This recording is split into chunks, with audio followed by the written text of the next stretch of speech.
Bueno, vamos a comenzar con esta mesa, que en principio, es decir, lo que quiero contarles es que en realidad los ejes temáticos de las distintas mesas de esta jornada, es decir, se han construido desde la combinación de distintas líneas de investigación que se desarrollan en el seno del SEUR, algunas de ellas incluso con articulación con otros grupos de investigación en instituciones científicas. En este caso lo que nos planteamos fue, es decir, convocar, digamos, estudios que tuvieran que ver con un análisis o reflexiones, digamos, iniciales en torno a ciertas huellas territoriales o impactos que están generando los nuevos paradigmas tecnoeconómicos, evaluando, digamos, básicamente, digamos, o contrastando distintos tipos de transformaciones urbanas regionales. Es decir, nosotros en principio, y porque tiene que ver con líneas de investigación que se desarrollan en nuestro centro, identificamos, digamos, dos tipos de espacios atravesados por estos cambios tecnológicos, y que uno sí está muy vinculado, digamos, con las transformaciones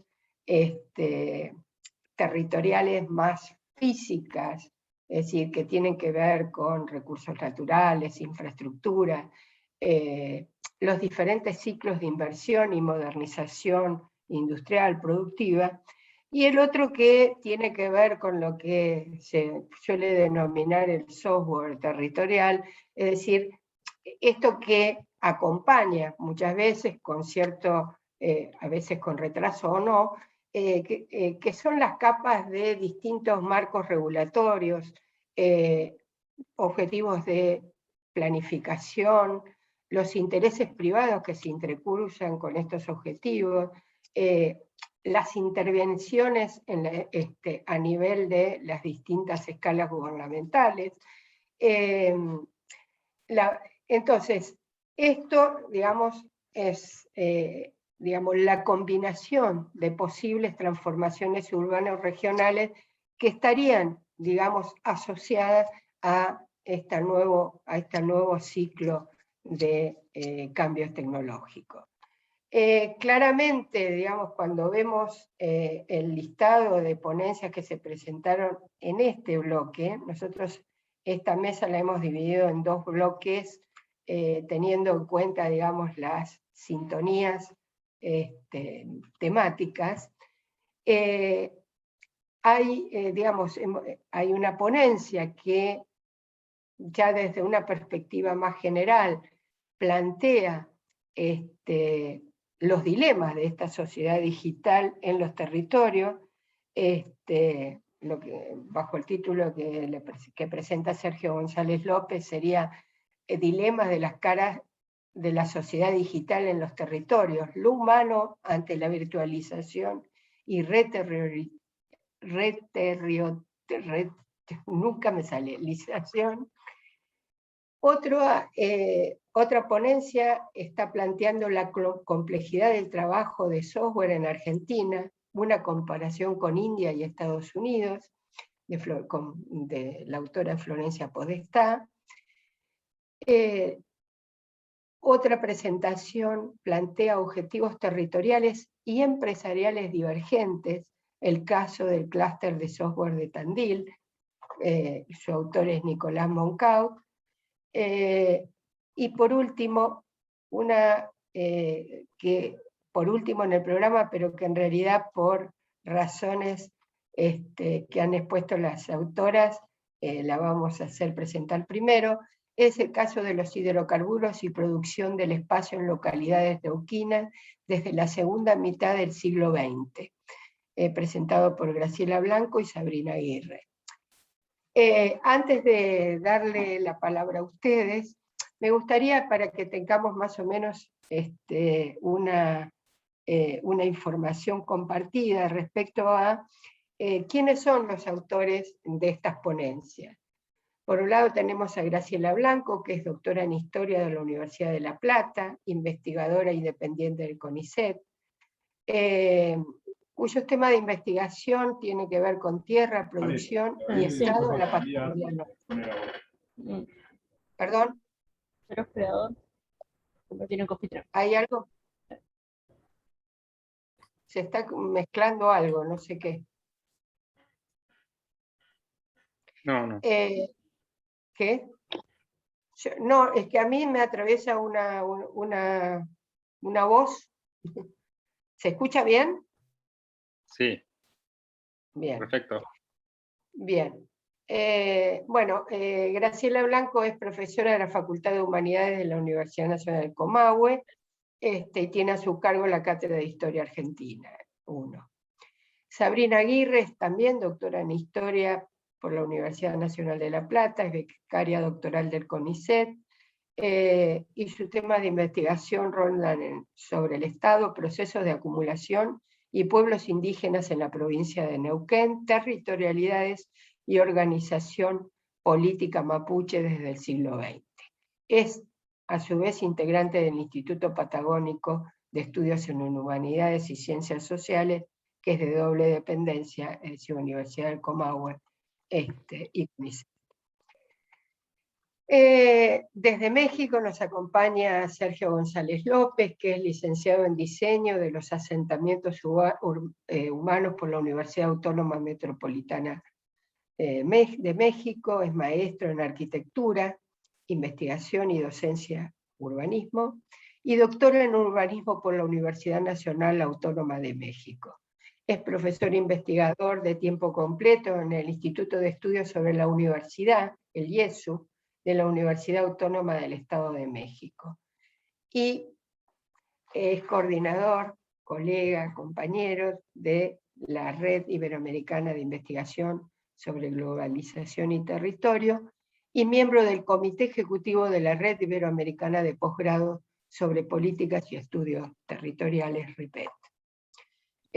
Sus líneas de investigación son implicaciones de la ciencia y la tecnología sobre lo humano, el espacio común como ámbito de fusión de sentidos y perfil formativo de los universitarios ante futuros inciertos. Florencia Podestá es licenciada en Ciencias Políticas de la UBA, tiene una maestría en Sociología Económica en la USAM, y se encuentra cursando el doctorado en Desarrollo Económico en la Universidad de Quilmes con beca del CONICET. Su investigación se centra en el sector de software en Argentina desde la perspectiva de la internacionalización del capital y busca analizar las principales tendencias de la fuerza de trabajo, el capital y el Estado en dicha producción en Argentina para analizar su inserción internacional. Su ponencia tiene todo un avance en ese sentido. Nicolás Boncaut se recibió de economista en la UBA y es magíster en Desarrollo Económico obtenido en la USAM. Actualmente está realizando el doctorado en la Universidad de Quilmes, tiene una beca del CONICET y su lugar de trabajo es el Centro de Estudios Económicos del Desarrollo, también en la Universidad Nacional de San Martín. Se orienta al estudio de las problemáticas del desarrollo económico territorial y busca respuestas en el análisis de la organización industrial, el cambio tecnológico y el comercio exterior. Bueno, estos son todos nuestros ponentes y ahora yo quisiera darle la palabra a nuestras colegas del Comahue que han pedido que las pasemos en este horario por cuestiones laborales. Sí, en realidad es por el problema mío, pero bueno, va a exponer Sabrina porque de todos modos yo me voy a tener que retirar. Tengo una mesa de examen previa a que nos avisaran qué día y qué horario, así que iba a tratar de estar, pero tengo que estar muy poquito rato. Así que para evitar tener que cortar, Sabrina va a exponer la ponencia. Pablo, te cedo el control del reloj. Bien. Bueno, muchas gracias. Primero quería saber si estoy autorizada para compartir la pantalla, así puedo pasar la presentación. Sí, calculo que sí. Eliana porque está autorizada. dice inhabilitó, o sea que tendrían que habilitar. A ver.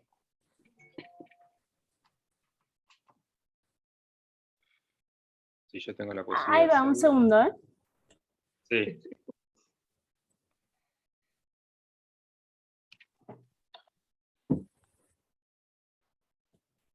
Ahí estás habilitada. Bien, muchas gracias. Gracias, Eliana.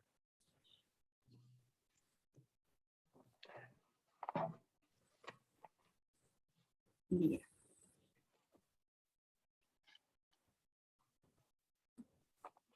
Bueno, como recién mencionaban, el título de nuestra ponencia figura aquí en pantalla. Primero, bueno, en realidad, bueno, buenas tardes, ¿no? Dejo un poco acelerada. Buenas tardes a todos y todas.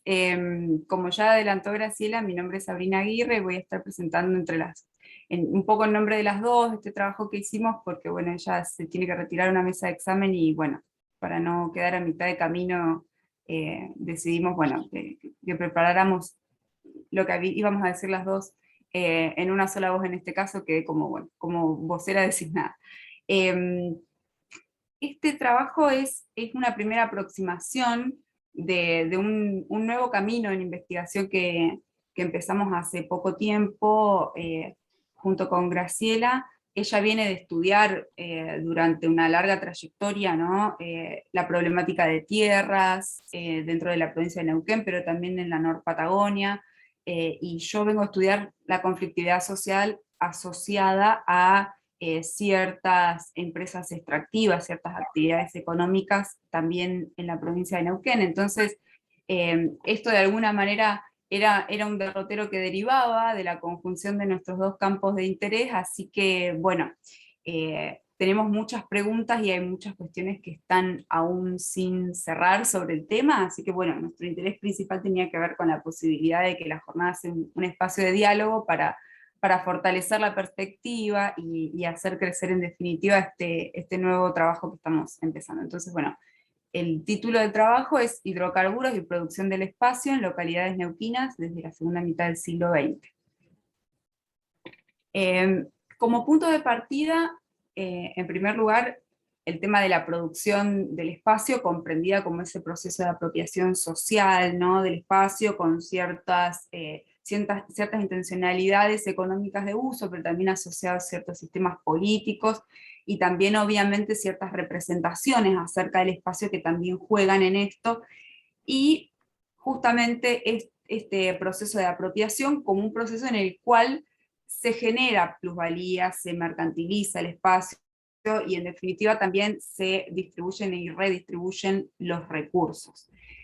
A partir de este entendimiento acerca de la producción del espacio, que digo muy expuestamente, pero en realidad hay, ¿no? Como ustedes saben, libros enteros escritos al respecto, el objetivo central de trabajo era analizar la producción del espacio en vinculación con dos modelos de explotación hidrocarburífera que identificamos a nivel nacional, pero que bueno, tienen una repercusión particular en el espacio de la provincia de Neuquén. Y esto también en vinculación con estas distintas escalas de la intervención estatal para producir el espacio, que bueno, como dice Brenner allí a la derecha de la diapositiva, están relacionadas y son coevolutivas. Entonces, el primero de los modelos de explotación es aquel que relacionamos con la existencia de una empresa estatal, nacional, que es en este caso, bueno, sobre todo el caso de YPF Sociedad del Estado, el que abordamos en la ponencia, que al ser una empresa estatal no persigue fines de lucro y por lo tanto da lugar a un proceso de apropiación social de la renta petrolera hidrocarburífera, en una medida absolutamente mayor que en el modelo posterior, que es el modelo basado en las concesiones de los yacimientos a empresas privadas de capital nacional o extranjero. Entonces, en este caso, identificamos que, en primer lugar, hay una noción bastante extendida acerca de los hidrocarburos como un recurso estratégico que se mantiene incluso en momentos en los cuales en la historia argentina hay una desindustrialización selectiva, como fue, bueno, la última dictadura militar, ¿verdad? Allí esto de defender los recursos energéticos como parte de la soberanía seguía vigente, y en ese sentido es una característica de este modelo de explotación que se mantiene a lo largo del tiempo con ciertas variaciones y permitiendo más o menos la participación de capitales privados e incluso extranjeros dentro de lo que es la industria hidrocarburífera. Al mismo tiempo, la soberanía se entendía también, sobre todo a principios del siglo XX, pero para la Patagonia a mediados del siglo XX también, la soberanía se entiende como esta extensión de la civilización, ¿no? Como el llevar a los recónditos lugares de la patria esta vida moderna y cómoda. Entonces, esto de alguna forma explica un poco cómo el Estado se ve como ese agente responsable por producir el espacio en términos de infraestructura, pero no solo de vivienda, sino también de salud, educación, y otras cuestiones que tienen que ver con la contención de la masa laboral que se encuentra en estos lugares recónditos de la patria, ejerciendo labores vinculadas a la industria hidrocarburífera. Bueno, en este caso repasamos en realidad los casos de Plaza Huíncul y Cutralcó, en los cuales hay una interrelación entre tres escalas, ¿no? La vinculada a lo que específicamente hace YPF, que tiene que ver con la construcción de distintas infraestructuras, ya sea de vivienda, educación, salud y recreación, con otra intervención que también es en la escala nacional, que tiene que ver con los planes de vivienda nacionales, y finalmente con el nacimiento de la provincia se habilita la escala provincial en un contexto particular en el cual se encuentra en boga la bandera del federalismo, vinculada a una desatención previa por parte del Estado Nacional de este espacio que solía ser un territorio nacional. Entonces, como esa necesidad planteará en la década de los 60 el Movimiento Popular Neuquino, que es el partido gobernante desde esa parte hasta hoy, a nivel provincial, planteaba entonces en esos años 60 la necesidad de elevar los niveles de vida de la población. Y en ello, bueno, por ejemplo, planes de vivienda, que tienen gran concentración en estos espacios. Sí. Pablo, dijiste algo porque no escuché. Ah, perdón, pensé que por ahí ya me quedaba poco tiempo y entonces aceleraba. Está bien, disculpas.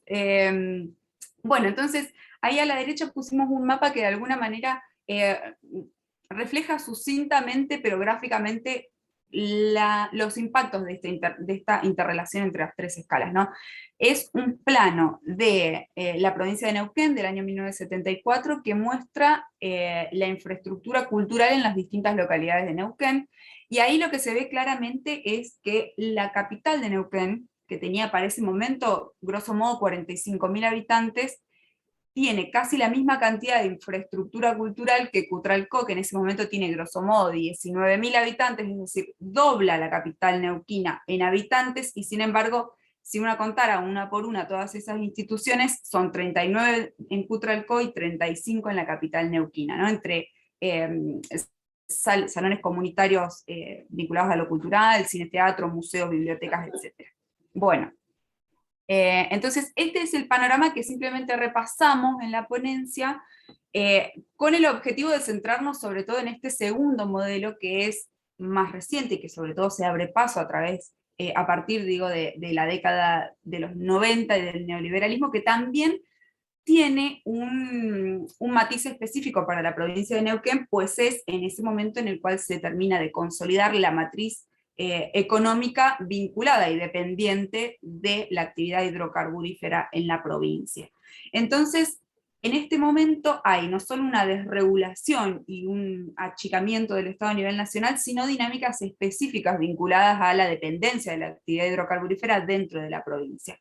Y en definitiva lo que esto produce es la existencia de 4 escalas. Una escala nacional que, digamos, el modelo de la concesión, que implica que la explotación de los hidrocarburos se va a hacer a partir de conceder los yacimientos a empresas privadas o semiprivadas de capital nacional o primordialmente extranjero, significa que la producción va a estar atada a la posibilidad de ganancia de estas concesionarias. Entonces, digamos, si la posibilidad de ganancia es lo que determina la posibilidad de inversión, el Estado Nacional interviene sobre todo generando las condiciones de que se genere, valga la redundancia, esta ganancia por parte de las concesionarias. De manera que el modelo de la concesión limita enormemente la posibilidad de intervención del Estado Nacional si quisiéramos ver al Estado Nacional interviniendo de la misma forma que lo veíamos en el modelo anterior. Ahora y también, bueno, bien, ya creo que me va a alcanzar. Entonces, bueno, una de las cuestiones que hay que tener en cuenta aquí también es que esta intervención nacional va a estar también atada a las tendencias ideológicas y políticas en materia económica que tengan los distintos gobiernos nacionales. En conjunto con esto, la escala provincial también se retrae en términos de la intervención para producir el espacio. Aquellos intereses por elevar los niveles de vida de la población, aquellos planes de vivienda, incluso el Estado desarrollaba políticas de arraigo para que para que el personal de salud y educación, por ejemplo, se quedara a residir en estos lugares que estaban bastante aislados dentro del país y dentro de Neuquén también. Bueno, todas esas políticas se retraen, y aparece una provincia que, por un lado, en el 2007, con la llamada Ley Corta, que es la 26197, a la provincia se determina de transferir el dominio de los yacimientos, y con ello, digamos, con las concesionarias, va a estar negociando esta administración subnacional, que es sumamente dependiente a nivel de presupuesto de las ganancias que produzca esta actividad. Entonces, la intervención provincial va a estar vinculada en algunos casos a aplacar la conflictividad social que se genera por lo que aquí denominamos esta cuarta escala, que tiene que ver con una influencia de las empresas concesionarias que, si bien no tienen la potestad para emitir, para generar marcos regulatorios, sí se ve acelerado su avance territorial, sobre todo a partir del 2011, con las nuevas tecnologías vinculadas a la extracción por métodos no convencionales de los hidrocarburos, ¿verdad? Entonces, bueno, toda esta aceleración en la actividad también produce soluciones habitacionales temporales, y esto es sobre todo visible en los casos de Rincón de los Sauces y de Añelo, y bueno, y unas tendencias desterritorializadoras por cambios en el uso del suelo. ¿Por qué? Porque frente al avance de la territorialidad hidrocarburífera, los actores capitalizados tienen la posibilidad de readaptarse y finalmente utilizar tierras que en algún momento estaba planificado utilizarlas, por ejemplo, para viñedos, para producción forestal, rápidamente se reconvierten para cobrar este canon como superficiarios. Entonces, de esta manera se va transformando también el paisaje y generándose, obviamente, mucha conflictividad social. Y en esto, la escala municipal aparece como ese espacio en el cual se van derivando, se van delegando las funciones de producir el espacio, y nosotras trabajamos en la ponencia dos ejemplos de distintas estrategias que los municipios despliegan para poder apropiarse parcialmente de algo de esta renta petrolera. Uno es el caso de Utralcó Plaza Huincul, con ese ente municipal al cual se le concesiona, se le derivan los fondos vinculados a la explotación del yacimiento del Mangrullo, que está operado por Pampa Energía, cuestión que en realidad, bueno, viene es la respuesta que se genera a un panorama de gran conflictividad local luego de la privatización de YPF, con lo cual, si bien esto se ha intentado replicar en otros lugares, como Zapal y el Rincón de los Sauces, se ha fracasado en ese intento. Al Rincón de los Sauces, de hecho, en estos días, hace 3 o 4 días, se terminó de resolver la negativa por un proyecto que tenían en este sentido, resolviendo que finalmente se les dará algún monto de dinero, ¿no?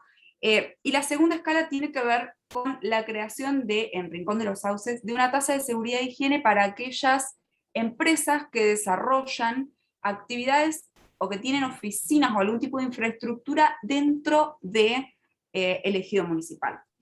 Entonces, ya para cerrar, hay una gran reflexión que tiene que ver con la existencia de este reescalamiento de la intervención estatal, que se abre paso en el contexto de los años neoliberales de la Argentina, y que se asienta, digamos, en este modelo de la concesión, que trae dos fenómenos asociados. Primero, un crecimiento de la influencia de las empresas, ¿verdad? Para producir el espacio, lo cual trae aparejado también ciertos niveles de conflictividad social, y en ello, bueno, los pueblos indígenas son en realidad un ejemplo bastante contundente de esta conflictividad social que se genera por la desterritorialización. Y en segundo lugar, bueno, una reflexión que también trae aparejada una pregunta.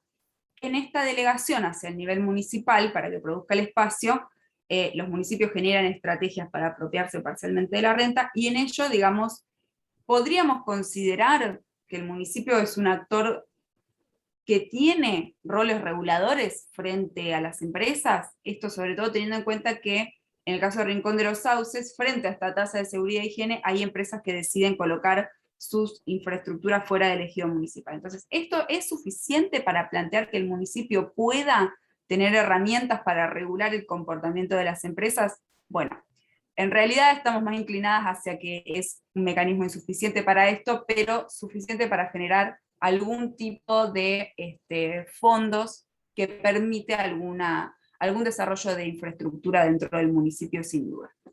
Bueno, espero no haberme pasado mucho en tiempo. Muchas gracias por el espacio y por la atención. Perfecto el tiempo. Gracias. Bien. Bueno, ¿seguimos, Sergio? Me parece que se fue. Sergio. Ya, aquí estoy. No había puesto el video y el micrófono. Entonces voy a checar también si se puede ver la presentación. ¿Se puede ver? Está pasando, sí, ya. Sí. Ok, Sí. entonces... Si lo pones en modo presentación, poner en la copita. Ok, la cosa es que... a ver... Ya. Abajo.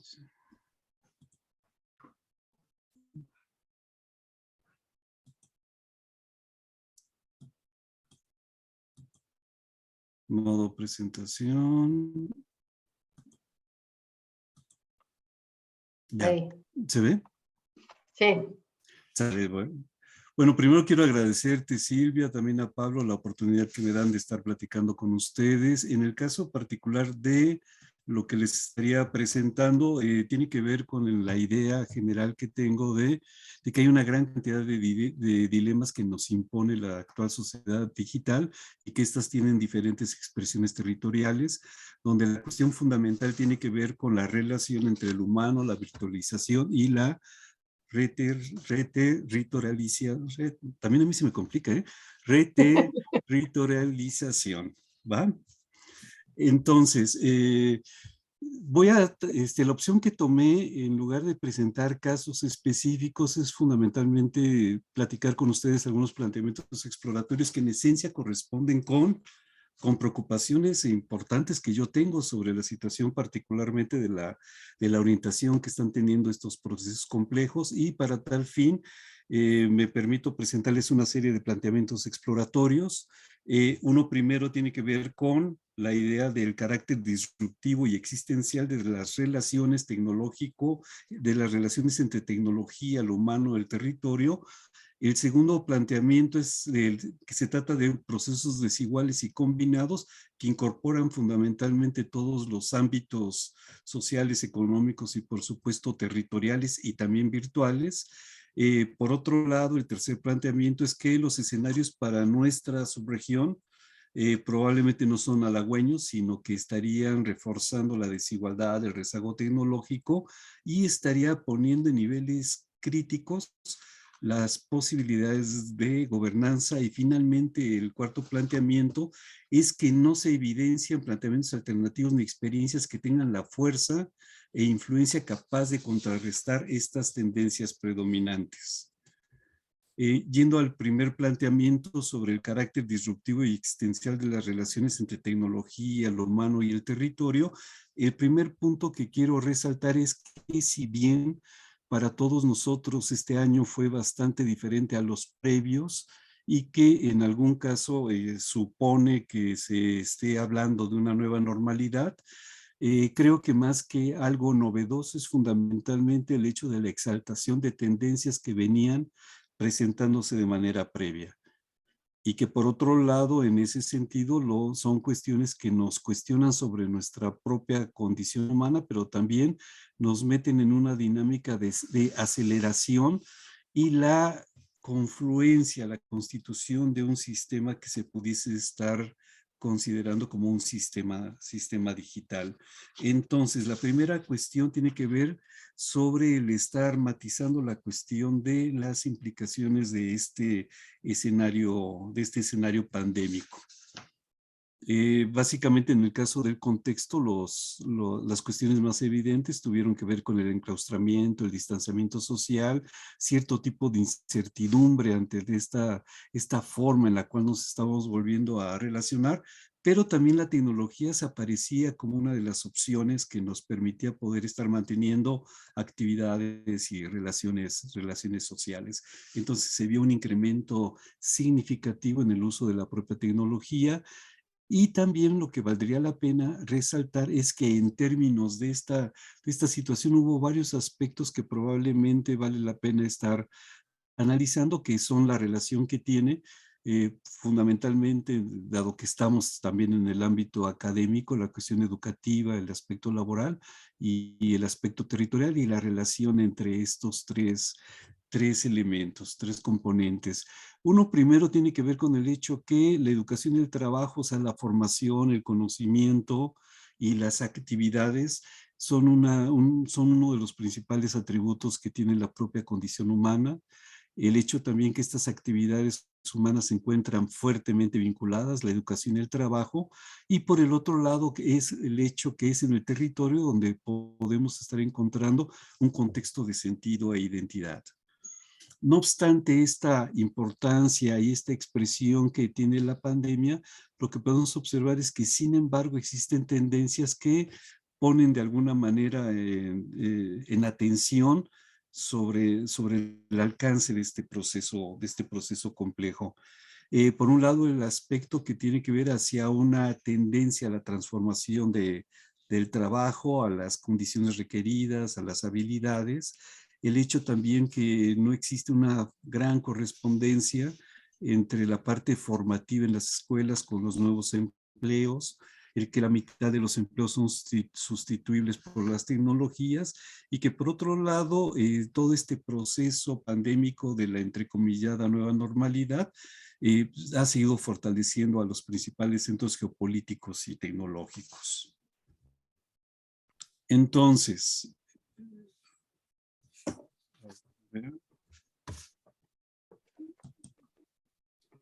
déjame tratar de pasar. Ya.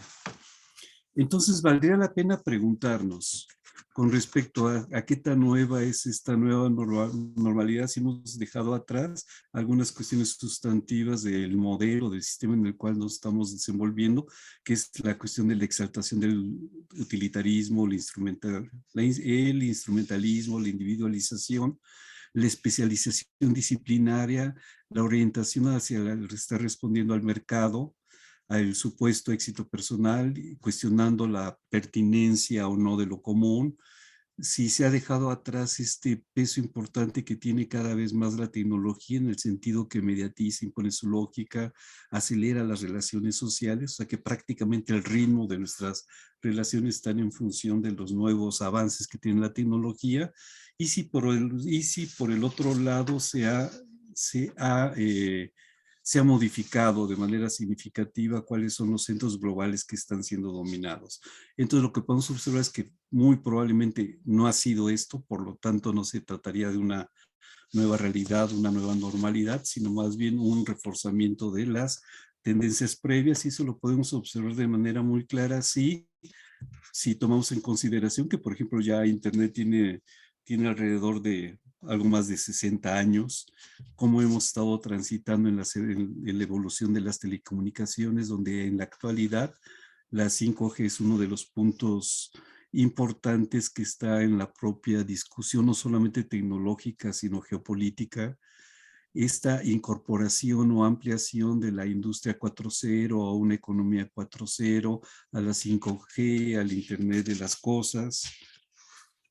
Estos cambios de la industria, precisamente la evolución que ha tenido la industria de la 1.0 a la industria 4.0 y cómo esta también se ha tratado de estar imponiendo hacia, por ejemplo, hay planteamientos sobre universidades y educación 4.0. Y también incluso en uno de los aspectos que probablemente nos afecta de manera más importante tiene que ver con esta realidad panóptica en la cual nos hemos estado involucrando cada vez más a partir de un planteamiento de Bethan en 1780, que es la primera imagen donde se pretende tener un control, un seguimiento absoluto. Se puede ver cómo esto en algún momento se expresa en figuras, en formas, en inmuebles muy concretos. En este caso es la penitenciaría de Lecumberri, que se da a finales del siglo XIX y principios del XX en México, donde el centro del mismo tiene ese carácter panóptico, y en la actualidad es el Archivo General de la Nación, y cómo particularmente en la actualidad, con base en la cuestión tecnológica, en buena medida hemos sido permisivos y probablemente también aspirado a que nuestros propios espacios donde nos desenvolvemos, como las casas, se constituyan también en una especie de panóptico consentido. Y por supuesto, todo este tipo de avances tecnológicos está también teniendo una repercusión y en gran medida un motor importante en cuestiones de relevancia económica, de ingresos que tienen las principales empresas tecnológicas. Entonces, lo que podemos observar es que esta llamada nueva normalidad, en buena medida, está correspondiendo con una exaltación, entre otras cuestiones a las que les estoy planteando aquí con respecto a los aspectos tecnológicos. Sin embargo, se ha tratado también de un proceso desigual y combinado, que atañe en esta combinación no solamente lo social, sino también lo geoeconómico y lo territorial, donde valdría la pena distinguir esta cuestión entre lo geográfico y lo virtual. Esto incluso se presenta en países desarrollados o en países en el conjunto del globo, por ejemplo, planteamientos de Bremer y Schmidt, que cuestionan precisamente la llamada era urbana y la cuestionan tanto desde la parte epistémica como la parte empírica, o en el caso de Gleiser, que analiza grandes urbes en los países pobres y resalta fundamentalmente cómo han explotado, o sea que en gran medida, si bien ha habido una mayor participación de los centros urbanos y sobre todo de las grandes urbes, las que van a ser predominantes son la de los países pobres. Por lo tanto, la problemática se estaría siendo cada vez mayor porque existen tanto limitaciones de recursos como gobernanzas débiles y con fuertes implicaciones negativas en materia de seguridad. En el caso de Saskia Sassen, ella es Disculpa, emblemática, perdón. tiene 5 minutos. Sí, 5 minutos. bueno, en el caso de Saskia Sassen, ella es emblemática sobre las ciudades globales y ella menciona que esta virtualización no necesariamente las ha debilitado. Existe también el planteamiento de las ciudades inteligentes que todos conocemos. Lo que podemos observar es que existe una gran interrelación precisamente entre todos estos fenómenos, abarcando cuestiones ambientales, tecnológicas, de seguridad, económica, etcétera. Entonces, estaríamos ya para el caso de América Latina pensando cuáles serían los escenarios que se estarían presentando hoy. Probablemente lo que estaríamos pensando es en la agudización de las cuestiones críticas, fundamentalmente por aspectos que se expresan en violencia, bajo nivel de desarrollo ciudadano y debilitamiento del sistema democrático. No obstante esto, la imagen que frecuentemente predomina y que probablemente se aspira son estas imágenes idílicas, por llamar de alguna manera, que sin embargo en gran medida no corresponden con lo que se presenta en la realidad de nuestros países. Este es el caso de una película que la parte lamentable es que se grabó en la Ciudad de México sin costos prácticamente de escenografía, lo cual nos estaría indicando si el futuro el presente que tenemos es el futuro que estamos construyendo y no es precisamente ese futuro idílico.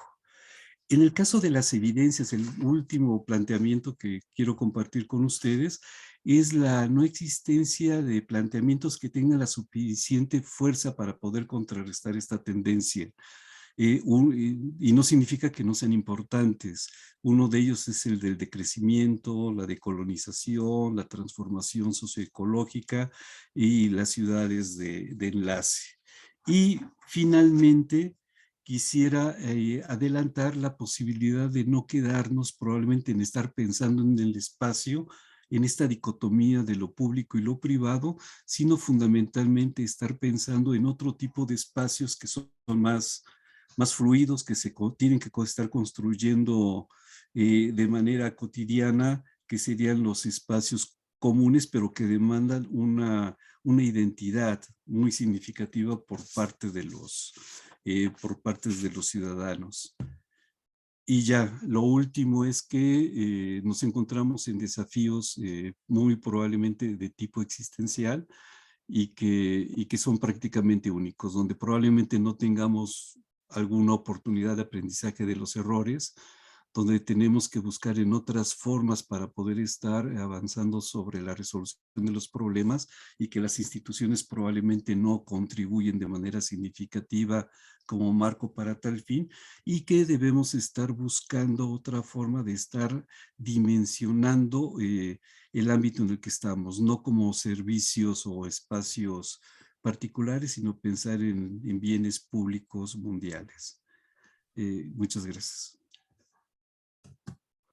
Gracias, Sergio. Gracias. No sé si agradecerte el espíritu optimista. Bueno, prácticamente ya cada vez soy más distópico, pero bueno, eso lo podemos tal vez platicar más adelante. Bien. Bueno, seguimos con Podestá, ¿no? Sí. Bueno, muchas gracias por el espacio. Antes que nada, no sé si directamente comparto la pantalla. Creo que sí. Bueno. Es que no me deja. Ahora. Ahí sí.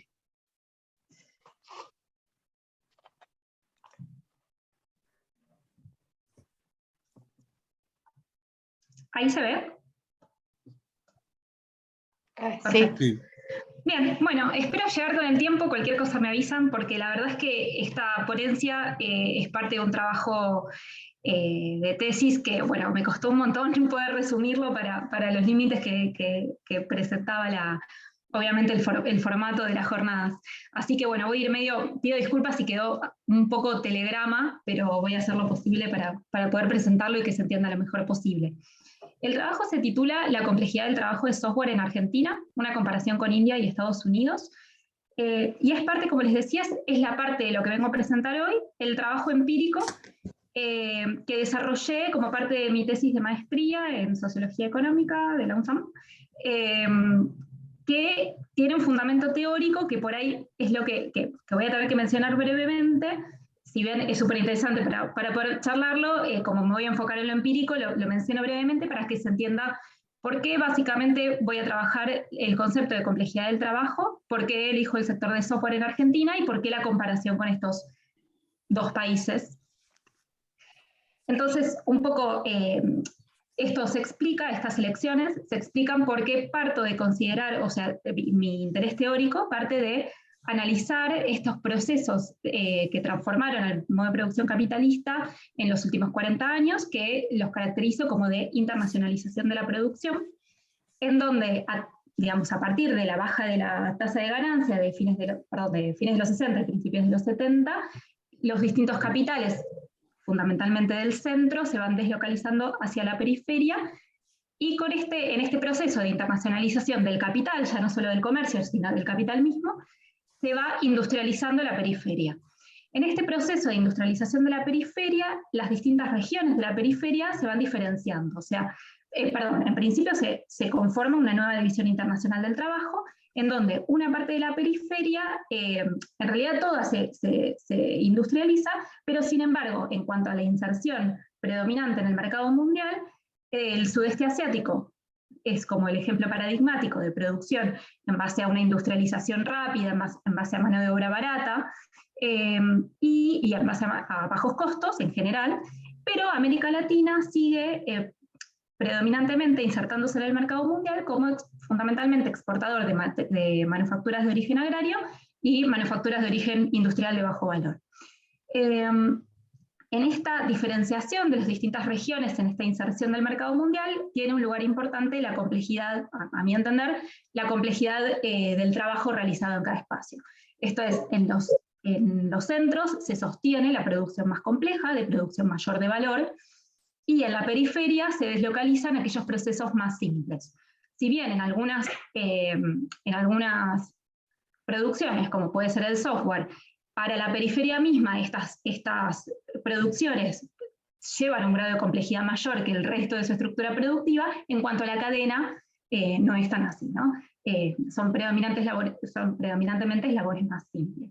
En este sentido, el interés por el software en particular, como caso de estudio, me parecía que es un caso muy rico, muy interesante para estudiar los procesos de internacionalización de la producción, porque tiene algunas particularidades. Bueno, el hecho de se aceleran estos procesos por la cuestión tecnológica, por la complejidad de su producción, sus bajos costos de inversión, entre otras características, y además por lo que representa para Argentina. En Argentina representa uno de los pocos sectores más ligados a la producción, ligada a la nueva División Internacional del Trabajo, esto es como cadenas de valor en base a una producción que se deslocaliza en el país, y como una excepcionalidad a lo que suele ser la exportación del país en base a manufacturas de origen agrario. Bien, y entonces son estas consideraciones teóricas las que me hicieron elegir la comparación con India y con Estados Unidos, porque bueno, Estados Unidos como exponente de un país central, que además es el que desarrolla software de punta a nivel mundial, e India como otro país que desarrolla software exitosamente, si se quiere, ligado a la región de la nueva División Internacional del Trabajo del sudeste asiático. Bien, entonces el objetivo es comparar la complejidad del trabajo de software realizado en estos tres países, y espero que, digamos, si bien directamente no apunta a la temática de la mesa, lo que me parece es que las conclusiones del análisis permiten algún tipo de discusión en base a así las reconfiguraciones de la periferia en el nuevo paradigma tecnológico.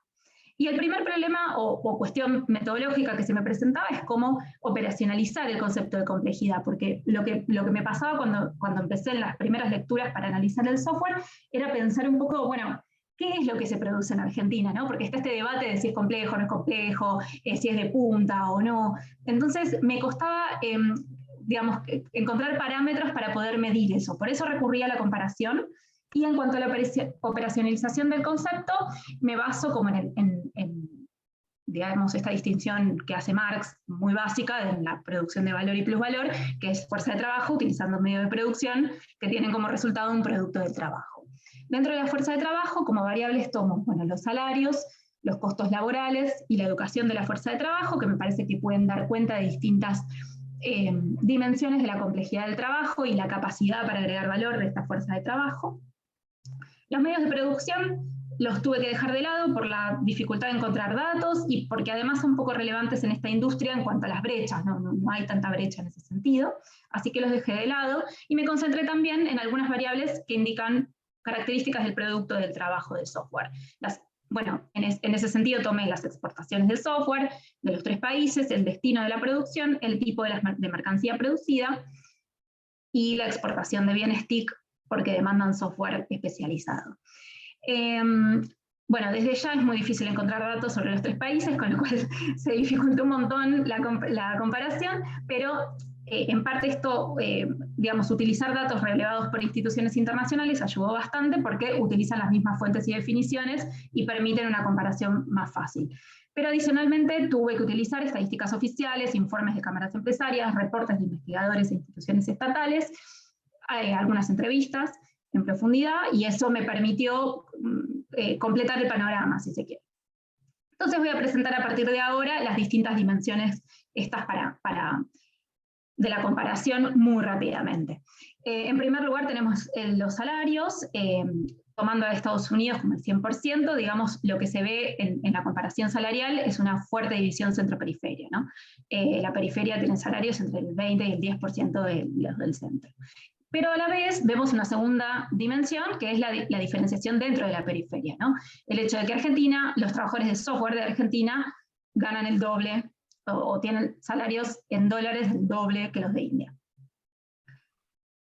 En cuanto a los costos laborales, rápidamente lo único que quería mencionar es que en la estructura del valor agregado, en este caso no usé el software, usé el valor agregado IT porque no estaba diferenciado por sectores agregados más pequeños, es que India tiene muy bajo valor agregado IT y que la composición del valor en Argentina es más parecida a la de Estados Unidos.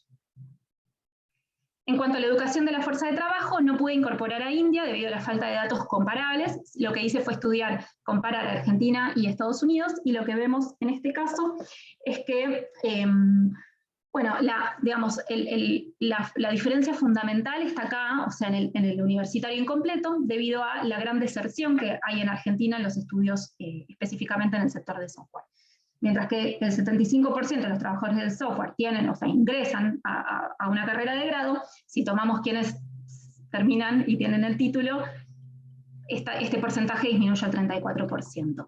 En este sentido vemos que en Estados Unidos hay muchos más trabajadores del software con estudios de posgrado que en Argentina.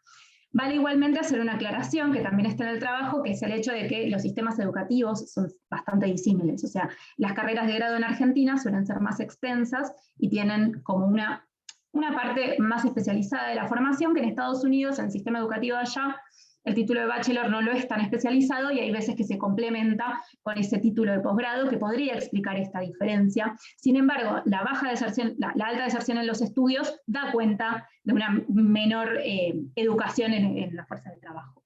En cuanto a India, no pude agregar los datos porque no están disponibles. Lo que sí pude hacer es, a través de entrevistas e informes sectoriales del país, dar como una idea general sobre cómo es la educación ahí, y específicamente para el software, y lo que se mencionaba y aparecía bastante es esta educación más bien técnica, no tan profesional, de producción, muy parecido a lo que es como la producción manufacturera en la región, ¿no? Como en una entrevista surgía esto como la expresión de que era una educación más a granel, ¿no? Como en cantidad, a bajo costo, técnica y rápida. En Argentina todavía siguen destacando la calidad de profesional del trabajador argentino en el mundo, pero sí hay tendencias hacia la simplificación y hacia la producción de recursos más técnicos que rápidamente aprendan a programar y no tanto de los profesionales. Ahí habría como una tensión que está en disputa, ¿no? Me parece. En cuanto a las exportaciones, lo primero que quería mostrar, acá es el principal destino de la exportación de software, que vemos también una diferenciación entre centro y periferia, en donde la periferia exporta al centro y el centro exporta al centro. Eso en primer lugar. Y en segundo lugar, el total de las exportaciones muestra la importancia que tiene el perfil exportador del software en India, que es distinto a lo de Estados Unidos. Primero, por la gran diversificación de las exportaciones de Estados Unidos, por eso el porcentaje en el total de las exportaciones es bajo, pero además porque tiene muchas ventas hacia el mercado interno, cosa que no tiene India, que es lo que vamos a ver en el cuadro siguiente, que es la distribución entre exportaciones y mercado interno en el total de las ventas en cada país. Que acá se ve que en Estados Unidos el peso del mercado interno es enorme. Respecto a Argentina e India tenemos un gran problema, que es, o sea, la dificultad, como esto está atravesado por el tipo de cambio, y esto es en el total de las ventas, lo que no se puede hacer con las mercancías de software es medir en base a cantidades, porque, bueno, son productos todos distintos. Entonces, lo que simplemente presento acá es como una comparación. Dentro del total de las ventas, lo que vemos es que Argentina tiene mayor proporción de ventas al mercado interno que India, pero ni ahí llega a los niveles de Estados Unidos. Bien, y en cuanto al tipo de mercancías producidas, acá una aclaración metodológica, debido a estas cuestiones de la falta de datos, lo que hice fue agrupar productos o licencias, o productos con licencias en realidad, ¿no? Diferenciándola de los servicios. Esto es así porque, bueno, en términos generales la literatura plantea que, si bien no es siempre así, no es estrictamente así, en términos generales los servicios requieren menos complejidad que los productos, porque el producto de software requiere como toda una cadena de producción mucho más grande.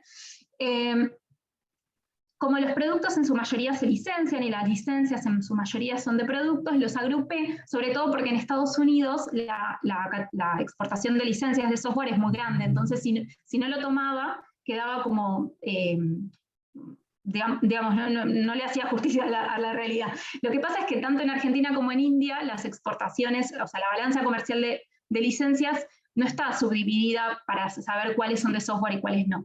Por lo tanto, no las incluí en Argentina o India.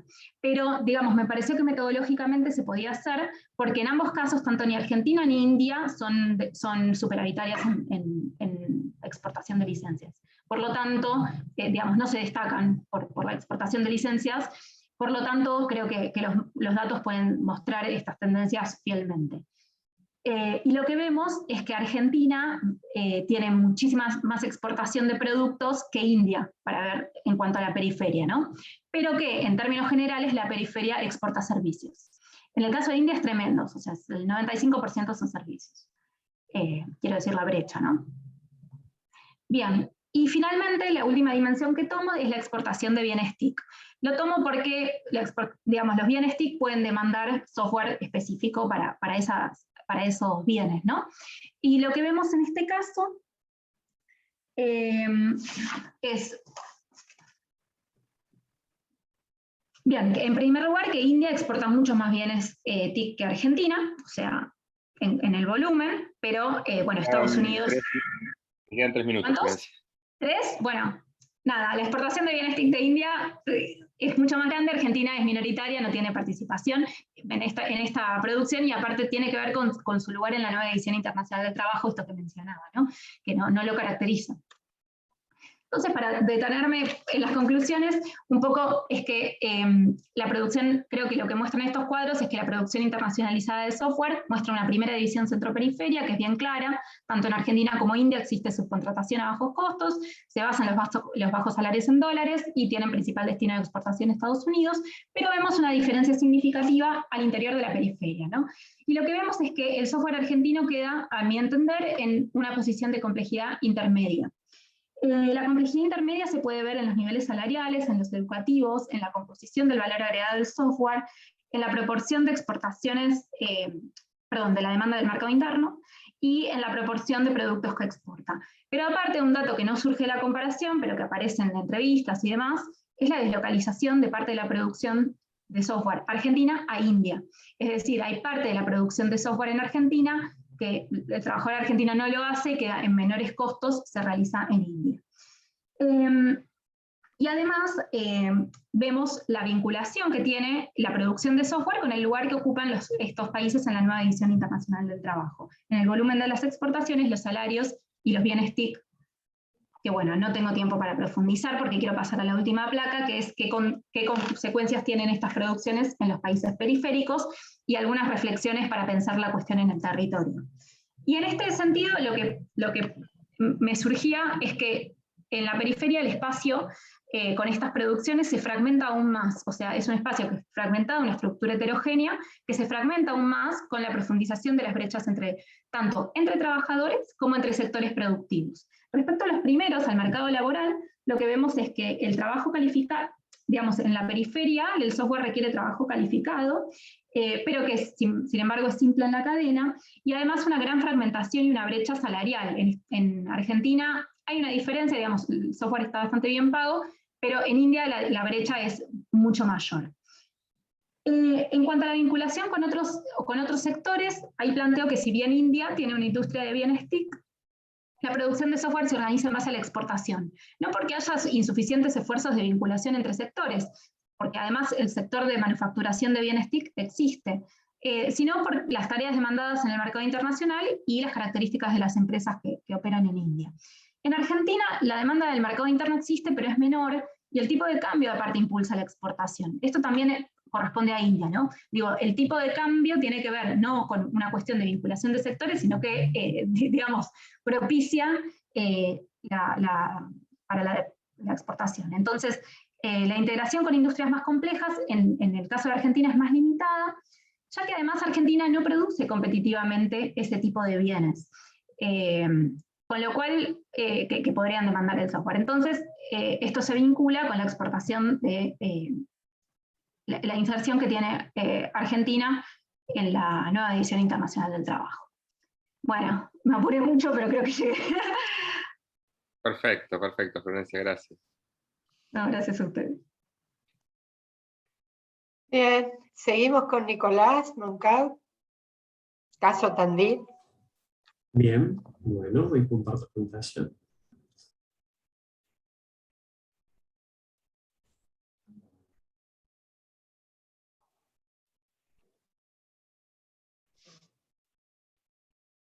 Bueno, no sé si ahí se puede ver. Sí. Sí, perfecto. Bueno, antes que nada, buenas tardes y muchas gracias a los organizadores y organizadoras. Bueno, como había mencionado Silvia, el título del trabajo que voy a presentar hoy es Objetivos territoriales y empresariales divergentes, y voy a trabajar sobre el caso del clúster de software Tandil.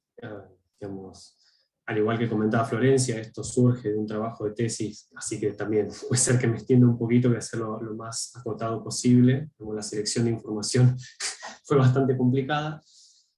Y bueno, paso. Este trabajo parte de una idea que es ampliamente difundida sobre compatibilidad entre los objetivos y las acciones del sector productivo privado, empresarial, y el desarrollo del territorio en el que éste se radica y bueno, realiza su actividad económica. Y bueno, esta idea está presente en numerosa literatura que habla sobre aglomeraciones productivas y también sobre desarrollo económico local. La idea es que el usufructo económico de los recursos y las capacidades que dispone un territorio permite su puesta en valor, ¿no? Y hay un beneficio ahí en el territorio que está ofreciendo esos recursos. Por un lado hay un crecimiento de la actividad productiva, se generan empleos, se generan ingresos, incluso incrementan los ingresos de los factores productivos al ser utilizados. Después de una mirada más neoschumpeteriana, hay surgimiento de proveedores especializados, clientes, toda la parte de encadenamientos, hay difusión de conocimientos, hay aprendizaje por interacción, por uso de esos recursos y de esas capacidades, y incremento de la productividad en general, agregada al territorio. Y ante estas ventajas para el desarrollo local, digamos, se suelen recomendar políticas públicas, desde estas literaturas que mencionaba, que incentivan la radicación de empresas como vehículo para ese desarrollo. Algunos van un poquito más a fondo y dicen que esas políticas tienen que estar descentralizadas, digamos, tanto en su diseño como en su implementación, partiendo de la idea de que los actores locales digamos, tienen mayor conocimiento y mayores capacidades de conocer las problemáticas de las industrias, los sectores en el territorio específico, que un gobierno nacional. Entonces, digamos, para mejorar esa efectividad de la política, mejor diseñarlo desde el espacio local. Y aún más a fondo van algunos autores que dicen que incluso es importante que participe en el diseño de la política pública del sector privado empresario local, también bajo este tipo de argumentos, ¿no? El sector empresario es el que tiene mayor conocimiento y mejor información sobre los mercados, es el que está compitiendo y sabe cuáles son las problemáticas, cómo son los procesos productivos, y bueno, digamos, es el que indicado para proponer la agenda de política para desarrollar ese sector en el cual están involucrados. Siempre en diálogo con el sector público, surgen políticas de mesa sectorial, la línea Banco Interamericano de Desarrollo en ese sentido. Digamos, sin embargo, y un poco esta es la motivación del trabajo, existen publicaciones que muestran, ¿no? Diferentes estudios de casos donde se muestran espacios de incompatibilidad entre los objetivos de los actores que están utilizando esas capacidades y el desarrollo del territorio que las ofrece. Acá, bueno, este es un libro editado acá por Graciela Woodman, Silvia Goldstein y Verónica Robert del SEBUR, que ahí incorporamos el caso de software Tandil, pero hay otros casos que muestran estas incompatibilidades también. Y mi tesis, bueno, también aborda sobre el caso del clúster de empresas de software en la ciudad de Tandil. Y el objetivo un poco de este artículo también es sintetizar esos hallazgos, revisando las ideas sobre desarrollo local basado en estas políticas que se diseñan a medida de las necesidades del mercado. teniendo en cuenta estos espacios de incompatibilidad, ¿no? Esas potenciales incompatibilidades entre objetivos. Muy sintéticamente, para llegar al caso Tandil, hago un recorrido desde el escenario global del sector. Digamos, acá hay mucho diálogo con la presentación también de Florencia, hay muchos datos que incluso queden repetidos. Parto de indicar, digamos, el gran problema del sector a nivel global es la escasez de recursos humanos. Crece, digamos, la demanda de software más rápido que la formación de trabajadores calificados para hacerlo, y eso genera presiones al alza de los salarios, que, como bien había dicho Florencia también, representan una parte muy importante de los costos, el 70% en general. Y esto, digamos, esta presión al alza de los costos es un impacto sobre la rentabilidad de las grandes empresas que se dedican a este sector, y esto se suma a un problema de acortamiento del ciclo de vida del producto y las tecnologías. Van cambiando los software, van cambiando las tecnologías que se utilizan, los lenguajes, y estos cambios también, digamos, implican incertidumbre en la producción, y también son riesgos que afectan a la rentabilidad. ¿Qué hacen las grandes empresas ubicadas en los principales centros de desarrollo, en particular en Estados Unidos? Bueno, la estrategia es la subcontratación para tercerizar esos riesgos que mencionaba, y la deslocalización en busca de estos trabajadores calificados que se desarrollan en otros países, y eso permite aminorar esta presión al alza de los salarios, utilizando trabajadores con menores salarios. Esto da lugar a una producción de software que se organiza en cadenas globales, apoyada por, digamos, diferentes desarrollos tecnológicos, digamos, no cayendo en un determinismo tecnológico, sino todo lo contrario. Es una estrategia de la empresa desarrollar ingeniería informática, desarrollar infraestructura de conectividad, generar, digamos, estandarización de los procesos, requerir normas, ISO y demás, que todo esto ayuda a la subcontratación, reduce las incertidumbres, y bueno, permite esta ganancia de rentabilidad con esta metodología. Bueno, de esta manera surgen empresas de software y servicios informáticos radicadas en otros territorios, que no eran, digamos, los principales donde se origina el software inicialmente, pero había algunas capacidades. Una primera oleada en la década de los 90 de la subcontratación va principalmente a India, otros países también, pero el foco de mayor participación es en India. Y una segunda oleada en la década de los 2000 y 2010 de subcontratación que llega a otros países de Asia, al este europeo y a Latinoamérica. Y en particular, digamos, acá vamos a ver en Argentina, como ahí llegué a cómo llega este sector al país. Esto se combina, digamos, todo este movimiento internacional se combina con un contexto macroeconómico favorable, la devaluación del 2002, redujo salarios en dólares, que bueno, era justamente la capacidad que atraía, que motivaba la subcontratación y digamos, la deslocalización. Había capacidades previas, digamos, ya desde la década 70, 80 había desarrollo de software, tal vez con fines más académicos, luego para ofrecer servicios a bancos y al sector público, y había formación en universidades desde hace tiempo. Y a su vez, digamos, todo esto apoyado por políticas, digamos, el régimen de promoción de software en el 2005 como la política más importante, que después continúa con la Ley de Economía del Conocimiento, también para aprovechar esta deslocalización global y tratar de insertarse en esta cadena. El resultado combinado de todos estos aspectos es un acelerado crecimiento del sector en el país, que primero se ubica en la ciudad de Buenos Aires, pero digamos, esta problemática de agotamiento de recursos humanos, que va más rápido la demanda que la oferta de trabajadores calificados, vuelve a generar estas tensiones, y la tendencia a la deslocalización se reproduce en el interior del país. Se instalan clústeres de desarrollo en diferentes ciudades como Córdoba, Rosario, algunos partidos de Gran Buenos Aires, pero también llega a unas ciudades más pequeñas que tenían alguna capacidad de formación de recursos humanos en el sector de software, como la ciudad de Tandil. Y bueno, así es como llevamos, ¿no? Tandil, desde 1975, está formando ingenieros en sistemas, digamos, es de las primeras universidades que forma especialistas en este sector en Argentina, pero tenía el problema de, digamos, dada su estructura productiva, más orientada, digamos, agrícola, ganadera, y productos de metal, y algunos alimentos, y turismo, digamos, no había una demanda tan fuerte de software, así que, digamos, lo que está ocurriendo es una muy baja tasa de retención de los egresados, digamos, en el territorio, por lo menos para la década del 90, ¿no? El 15% dice el dato. La UNICEN, digamos, siempre tuvo alguna orientación hacia la transferencia, había ahí una motivación y unos esfuerzos, búsqueda de tratar de poder apropiar localmente esos esfuerzos de formación, y estaban pensando en desarrollar un clúster. Esto se combina con un emprendedor que estuvo viajando por el mundo, digamos, estuvo en India, vio el clúster de software de Bangalore, y quiso replicarlo en el país, fue a diferentes localizaciones y encontró una contraparte interesada en la UNICEN. Entonces, bueno, a partir de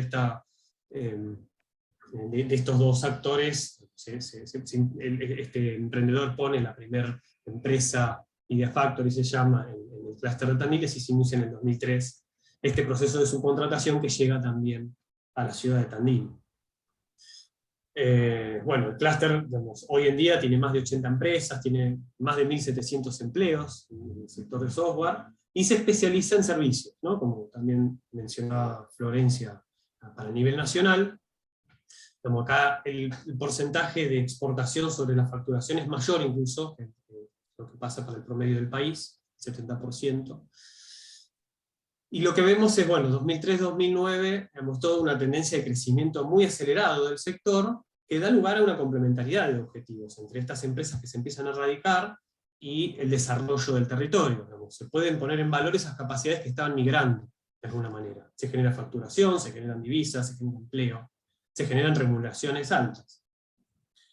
Pero no tardan en llegar las tensiones, y otra vez es la misma lógica. Las tensiones en este sector vienen por el lado de la escasez de recursos humanos. Otra vez, la pelea típica en general en las ingenierías es, digamos, se necesitan los trabajadores, están faltando, y la formación es muy larga, se empiezan a discutir sobre los planes de estudios, si se adaptan a las necesidades del mercado, si se pueden acortar un poco las carreras. Bueno, todas estas tensiones que se terminan resolviendo un poco posterior con la conformación de la Cámara de Empresas del Polo Informático de Tandil, que esta les ayuda a las empresas a, digamos, tener mayor poder de negociación frente a la universidad, frente al municipio, y bueno, entre sus logros es justamente que se creen 2 tecnicaturas en la UNICEN, en el 2014, 2 tecnicaturas de 2 o 3 años, especializadas en esas necesidades que el mercado, que las empresas locales, que son las que conocen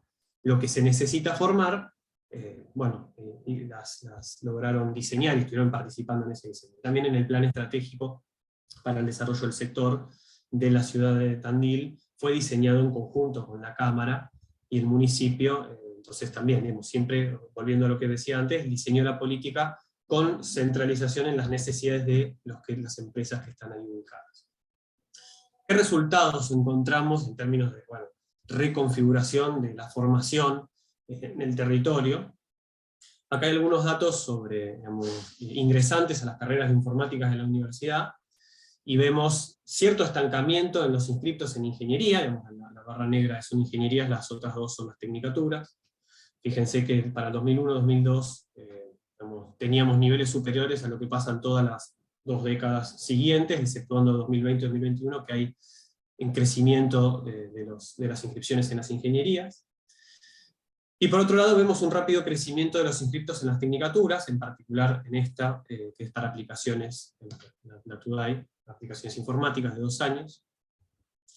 Así que, bueno, va cambiando un poco la composición de esta formación. Respecto a los egresados, lo que vemos acá también es un estancamiento, incluso una contracción en los últimos años, de los graduados en las carreras de ingeniería. Y por otro lado, en el caso de los graduados en las 2 tecnicaturas que están sumadas, no vemos tampoco un despegue, digamos, comparado con lo que decíamos recién de los inscriptos. No hay menos de un 10% de graduados respecto a los inscriptos, o sea que tampoco se resuelve ese abandono prematuro que se generaba por la necesidad de trabajar tempranamente y la necesidad de las empresas que terminan pagando un salario que los tienta también a los estudiantes a salir temprano de la carrera. Bueno, acá sí, hay algunos datos repetidos, como decía Florencia. Yo también utilicé esta base Stack Overflow, que toma muestras de todo el mundo, básicamente, de programadores, y lo que vemos es, por un lado, digamos, acá hay una tendencia, o lo que vemos, se evidencia esa participación fuerte de trabajadores con no tanta formación, y en Argentina en toda la base era el máximo este porcentaje, lo cual me llamaba bastante la atención. están comparados ahí algunos de los principales países. Paso rápido, por cierto, que estuvo mencionando Florencia. Te quedan 5 minutos. Bien, perfecto, gracias. Respecto a la brecha salarial, lo mismo, digamos, ya un poco lo estaba mencionando Florencia, hay una tendencia a la contracción del salario en dólares en Argentina, y por otro lado lo que vemos es un acortamiento de la brecha del salario con respecto a Estados Unidos, ¿sí? Pasa del 66 al 43, perdón, un acortamiento de la brecha con India y una ampliación de la brecha con Estados Unidos. Bien. Otro dato que empieza a mostrar alguna debilidad del sector tiene que ver no tanto con lo que está pasando con los trabajadores, sino que lo que está pasando con la productividad, por lo menos con la declaración por parte de las empresas. Este gráfico es tomado, digamos, directamente del informe del OPSI, de la Cámara de Empresas de Software a nivel nacional, y vemos cómo va cayendo la productividad por ocupado, la facturación en dólares. Hay un efecto cambiario claramente, pero también, digamos, podría estar la hipótesis de que aquello que se está vendiendo es aquello que es más competitivo, donde están sumando cada vez más competidores internacionales, y por lo tanto su valor va a tender a contraerse. Otras evidencias que encontramos respecto a la vulnerabilidad por esta reorientación tiene que ver con el avance de la contratación freelance. Y digamos, acá vemos una cita textual que está incluida en el plan estratégico, o sea, las empresas de la Cámara de Empresas de Tandil es consciente de esto, dice: con el avance del trabajo freelance, los mejores perfiles del sector son fácilmente contratados por empresas del exterior, con otro tipo de disponibilidad para pagar los honorarios, esto es importante resaltar. Por su parte, los trabajadores también, su interés en términos privados es justamente ser contratados directamente por empresas extranjeras obteniendo un salario en dólares. Esto es una cita de uno de los miembros del gremio de trabajadores informáticos de Tandil. Y a su vez tenemos esta declaración de un empresario que entrevistamos en 2019, donde dice que dueños de empresas de clúster están optando por cerrar y prefieren emplearse de forma freelance por un ingreso que es más alto de lo que pueden conseguir siendo dueños de la empresa.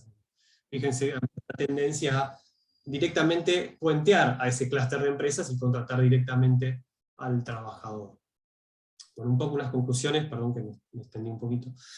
El diseño de las políticas públicas, en este caso en formación, y podría hablar también del problema con los incentivos fiscales de la Ley de Economía del Conocimiento, están alineados a demandas del sector empresario, siguiendo con la teoría que mencionábamos al principio. Pero, en los datos que estábamos mostrando, vemos las tecnicaturas no resuelven el abandono prematuro de la formación, hay una alta participación de trabajadores que no son formados, está subiendo el empleo, pero queda constante la graduación en ingenieros y en tecnicaturas incluso. Los salarios en dólares de los trabajadores del sector cae, y esto podría estar reflejando una especialización en actividades que compiten por costos, como también mencionaba Florencia antes. La facturación por ocupado a nivel nacional está decreciendo, y las empresas locales empiezan a ser desplazadas, como decíamos recién, por la contratación directa de trabajadores del exterior, y esto da lugar a una reconfiguración de las capacidades territoriales, que no pareciera ser hacia más desarrollo y resiliencia, sino estamos valorizando ciertas capacidades, pero se está perdiendo ciertas carreras en tecnologías que se está utilizando los recursos para unas actividades y no para otras, se aprende sobre eso, que tal vez es más fácil de reemplazar proveedores. Existe conciencia de las amenazas de la especialización sectorial y en la formación, basada en los requerimientos de las empresas, que a su vez responde a demandas de subcontratantes, y acá la llamada a la atención. Las empresas locales son locales, pero están respondiendo a su vez a quienes son los que los contratan. Sin embargo, las ganancias de corto plazo que brinda esta constante demanda internacional retrasa la realización de esfuerzos significativos para la reconversión. Vemos empresas que se benefician por vender en dólares. Tenemos trabajadores con empleo y con alto salario, ¿sí?, en relación con otras actividades locales. Y tenemos planificadores locales que tienen un rédito político por creación de empleo, por exportación de servicios basados en conocimiento. Entonces, el diseño de la política descentralizado y guiado por requerimientos de empresas locales no es garantía de una reconfiguración positiva de esa estructura y del desarrollo del territorio. Menos aún en un contexto de organización de la producción en cadenas globales, donde las empresas van a estar respondiendo a intereses de aquellos que los subcontratan. Así que bueno, lo corto ahí, tenía un par más de cosas, pero gracias para la discusión, lo conversamos. Perfecto. Bueno, si les parece, vamos a habilitar un espacio donde, digamos, podemos interactuar con preguntas, con reflexiones en función de las presentaciones efectuadas. Así que el que quiera comenzar.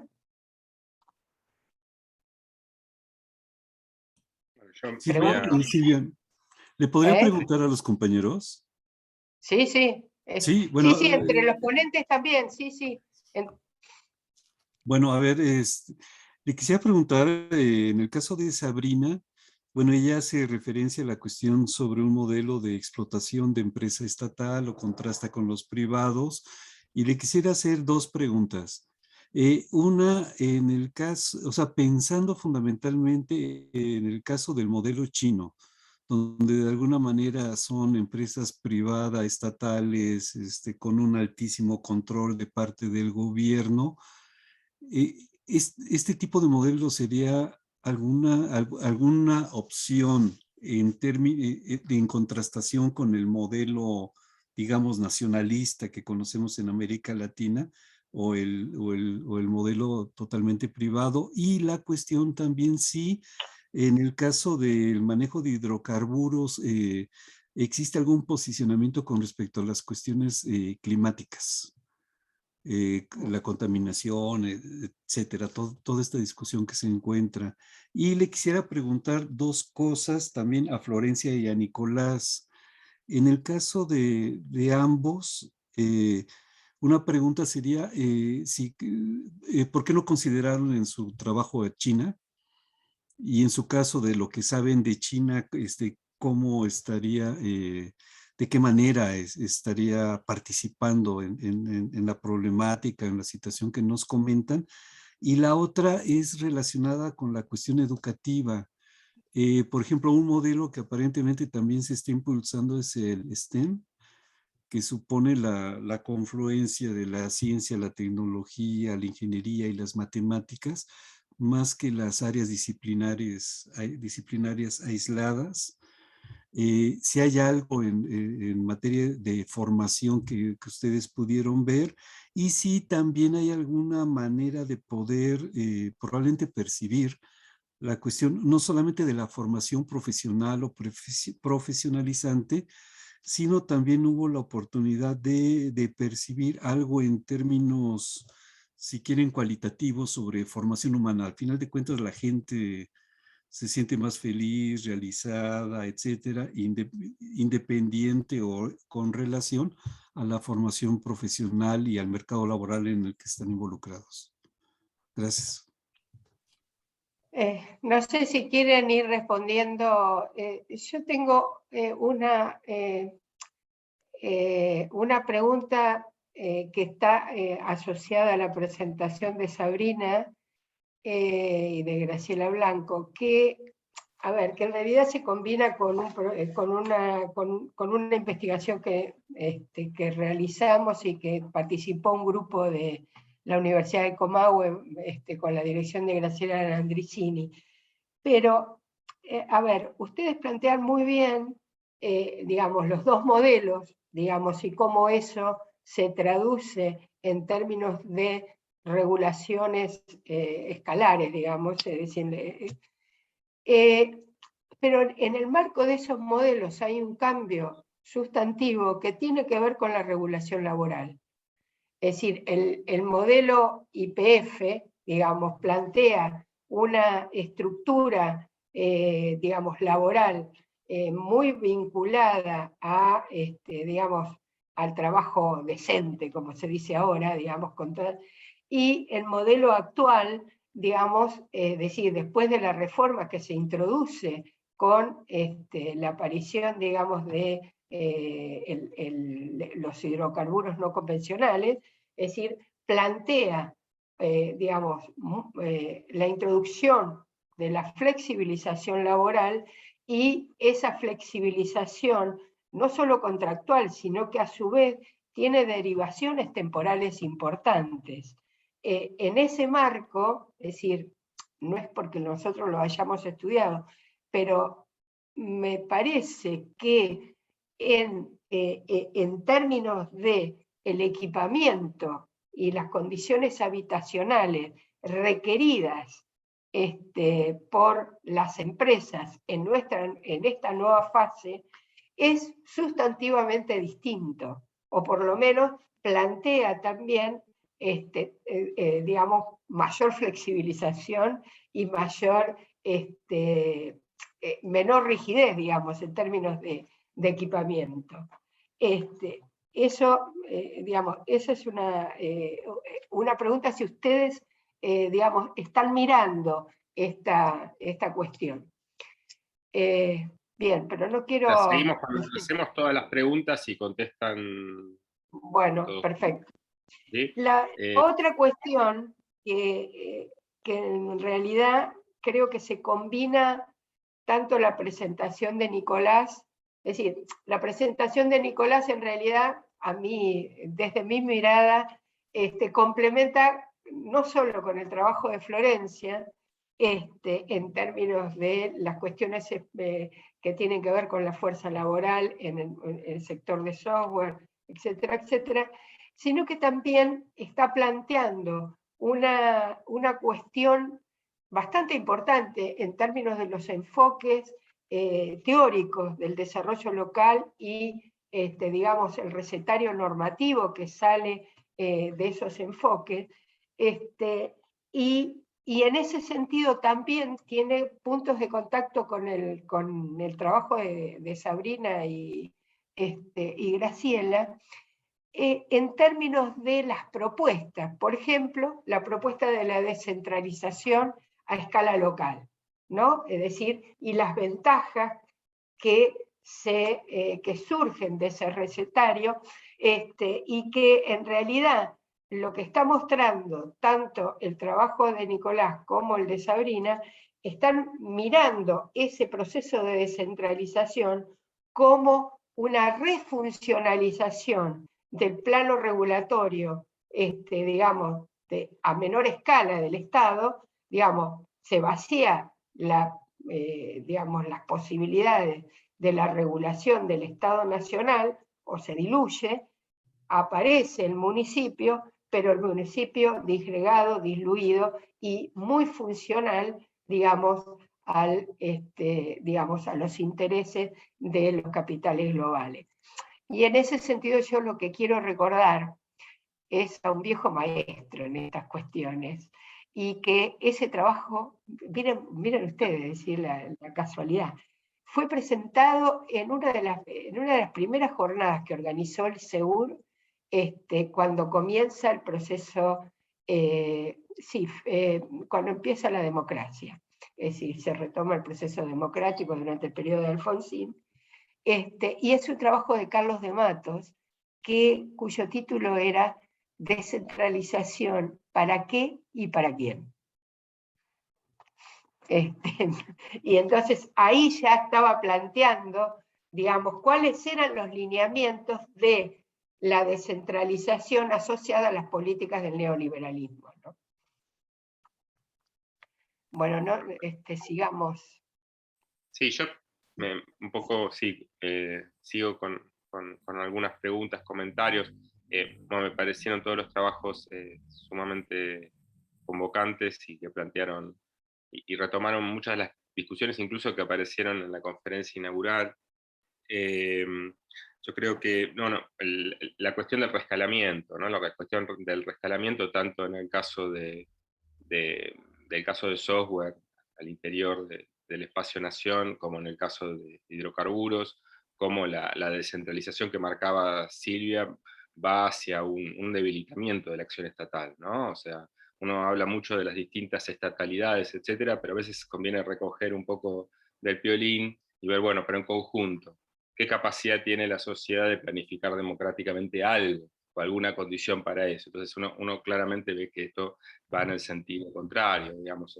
Estoy de acuerdo con lo distópico en ese sentido, que el mensaje distópico inicial. Después, una primer comentario. La segunda cuestión, un poco una pregunta para Sergio, es, digamos, si bien en el planteo se hizo mucho hincapié se hizo hincapié tanto en la esfera de la circulación de capital y el espacio de consumo, como en el espacio productivo, con Industria 4.0, etcétera, daría la sensación, y esa es un poco la pregunta, como que en el desarrollo del mismo se hizo mucho más hincapié en cómo la aceleración de la difusión de lo digital, de las tecnologías de la información, va hacia el panóptico, ¿no? Va hacia el panóptico, hacia el mecanismo de control, ¿no? Un poco la pregunta es si esa selección y esa priorización del panóptico no tiene que ver justamente con el gran escepticismo respecto a que lo que esté pasando de difusión de lo digital en lo productivo es mucho más promesa que realidad, y lo que sí está pasando es esto último, ¿no? Un poco asociado a las nuevas tesis de capitalismo de vigilancia, etc. Entonces, un poco la pregunta es si tu foco en eso lo ves por ese lado, o sea, incluso en la reestructuración del urbano, mucho menos asociado a la reestructuración productiva, mucho más asociado justamente a estos mecanismos de panóptico. Esa era un poco la primera cuestión. Si el eje es porque vos estudias el tema o porque elegiste y das una jerarquía a esos procesos de vigilancia por sobre una reconversión productiva y una nueva oleada larga de acumulación de capital, como prometen las TIC hace 20, 30 años, que no llega nunca. Bueno, esa es un poco la primera cuestión. Después, un poco asociado a esto, me parece que las otras dos, la ponencia tanto de Florencia como de Nicolás, digamos, en el caso de la comparación internacional, Florencia y Nicolás apuntan quizás a algo que me parece que es un concepto interesante, que más que las cadenas globales de valor, generar procesos de upgrading, ¿no? Lo que generan son claramente procesos de downgrading, ¿no? O sea, el downgrading es claro, o sea, uno podría decir, bueno, tanto la Argentina, que está en un nivel intermedio de complejidad de la fuerza de trabajo, por todos los indicadores que presentaste a nivel nacional, Florencia, en la evolución, vos decís, bueno, la evolución va hacia una pérdida de complejidad, hacia salarios bajos, hacia la formación, hipotetizás algo similar, ¿no? Cosa que luego Nicolás lo muestra claramente en el caso, pero lo muestra en el caso a nivel subnacional, cómo el capital se desplaza en búsqueda de salarios bajos, inicialmente llegando a localizaciones con fuerza de trabajo compleja, y cómo va generando un proceso de banalización.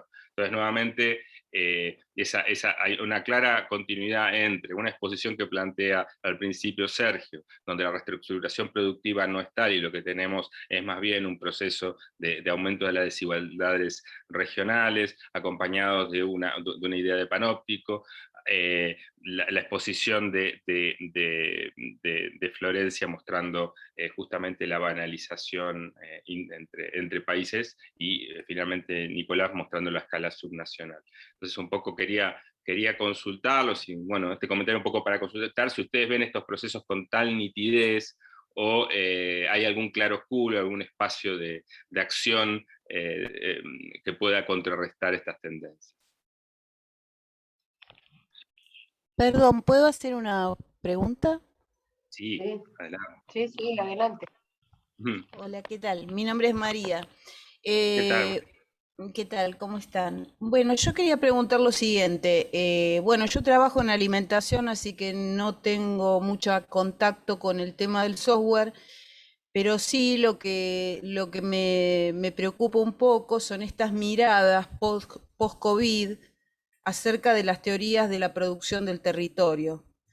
En general ha habido siempre, o se ha privilegiado de alguna manera, por fuera de los espacios culturales que antecedieron o que precedieron a los periodos de colonización, una perspectiva laboral de la producción del territorio. Y en ese sentido, en la primera exposición, yo creo que ha sido muy interesante observar cómo en este caso esa perspectiva laboral de un territorio que llega hasta la regulación por parte del municipio, y la ponencia de Sergio me da como la sensación de que aquí la perspectiva territorial está también enlazada con el espacio. Y esto tiene que ver con que el capitalismo ha pasado, y esto no es ahora, ya nosotros teníamos datos en el estudio de las tecnologías, el territorio y la producción de alimentos en Argentina, desde aproximadamente el año 2008, el movimiento del capitalismo ha comenzado a ser tecnológico, y este capitalismo tecnológico tiene una producción de territorio que no está abarcando la perspectiva laboral, tal como hemos estado acostumbrados a ver, ni la cultural, y después del fenómeno de la pandemia, me parece que se ha agudizado todavía más una perspectiva de externalización. Entonces, en relación a eso, la pregunta para los ponentes es: ¿cómo está modificándose esta perspectiva de producción del territorio, o cuáles son las formas nuevas de producción del territorio que están saliendo de la perspectiva laboral y están entrando en la perspectiva de una producción tecnológica del territorio? Esa sería mi inquietud. Gracias, muchas gracias.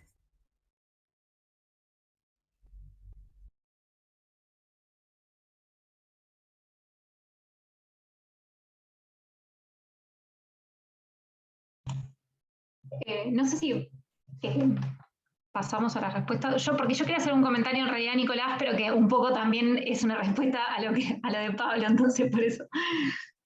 Adelante, adelante. Está bien. Bueno, gracias igual a todos por los comentarios. No, quería, sobre el comentario, me parecía muy bueno esto, Nicolás, lo que mostrabas. Bueno, claramente tiene muchos puntos de contacto. Yo había leído parte de tu trabajo, está buenísimo. Y me llamaba mucho la atención cómo yo no conocía en el caso específicamente del clúster de Tandil, cómo la propia cámara empresaria del sector en el lugar presiona para la realización o la creación de tecnicaturas. No conocía ese dato, y me parece que está buenísimo y que se enlaza mucho con esto que, o al menos desde mi perspectiva, pero me pareció por la presentación que tenés una perspectiva similar, que esto que marcabas, que también me pareció un datazo, que es el aumento de la brecha del salario con Estados Unidos mientras disminuye la brecha con India. Porque yo lo miré medio en foto, y mi idea en doctorado es también hacer un poco más sobre las tendencias, incluir más cosas, digamos, no solo esto, pero bueno, esto vos ya lo hiciste, que es que evidentemente está muy visto, o sea, desde la cuestión salarial, la brecha, la tendencia hacia la simplificación. Pero se complementa con la idea de la tecnicatura para mí, porque no sé, hablando en entrevistas me comentaban cómo son dos especializaciones muy distintas, porque si nos estamos orientando a algo que ya hace India por la mitad del sueldo, ahí hay un problema, ¿no? O sea, si el modelo del negocio va a ser ese, hay un problema de competitividad, que es que te lo gana el sudeste asiático. Por eso para mí este lugar intermedio que yo marcaba en la ponencia me parece que tiene esas tensiones. Y por eso lo enlazo con esto que decía Pablo, que sí, o sea, para verlo del downgrading, si efectivamente hay un downgrading, habría que ver esas tendencias, y para mí lo que muestra parte de lo que presentó Nicolás es que sí, yo no lo trabajé específicamente, como que miré la foto de, bueno, yo veo un lugar intermedio por este motivo, pero me parece que Nicolás empieza a ver ahí esas tendencias, y esos dos datos me parecieron re interesantes. Pero bueno, ese era mi comentario. Después tengo sobre los demás las preguntas, lo puedo contestar más adelante. Gracias, Fresa. Yo diría de pasar a responder las preguntas, porque y 50 tenemos que entregar ir entregando a los siguientes ponentes. Yo diría, bueno, comencemos las respuestas. Si querés, Sabrina, a los comentarios, luego Sergio, luego Florencia y después Nicolás. Bueno, gracias. Voy a tratar de volar, así no ocupamos tanto tiempo. Sergio, primero una disculpa, porque la verdad que para hacer una comparación con el modelo chino no tengo elementos. Así que bueno, quedará para una perspectiva de ver la cuestión en una escala más amplia a futuro. Y con respecto a las posiciones emitidas en torno a lo climático. Bueno, hay una posición muy clara, un poco negacionista de los impactos que se generan a nivel ambiental y a nivel climático por parte del Estado, por lo menos, a pesar de que bueno, las empresas tienen un cierto deber de reparación ambiental, etcétera. Está comprobado y hay muchos estudios recientes sobre, por ejemplo, el impacto de la tecnología del fracking que genera una cantidad de sismos que no se ha registrado previamente en esas zonas, y sismos en escalas bastante altas para lo que se maneja en la zona, ¿no? Y después, por el otro lado, es interesante también, me parece, o sea, tu pregunta me llevó a pensar cómo esto también es una dimensión más de la desterritorialización en la práctica que generan estas intervenciones sobre el territorio, ¿verdad? No solo por los sismos, sino también, bueno, un nivel cierto de contaminación que impide el desarrollo de otras actividades y por ende desterritorializa a los pobladores, en el sentido de que dejan de poder decidir qué hacer con el espacio. Entonces, bueno, a esta breve reflexión me llevó la pregunta, y bueno, para dar más precisiones, la verdad es que no tendría más herramientas. Quería agradecer particularmente el comentario de Silvia y la recomendación bibliográfica, porque bueno, como dije antes, estamos recién explorando el tema y nada, me parece fundamental todo este anclaje en lo laboral, en este tipo de regulaciones que van apareciendo, y bueno, así que sin duda que buscaremos ese trabajo para profundizar y bueno, hacer el trabajo un poco más potente. Bueno, muchas gracias.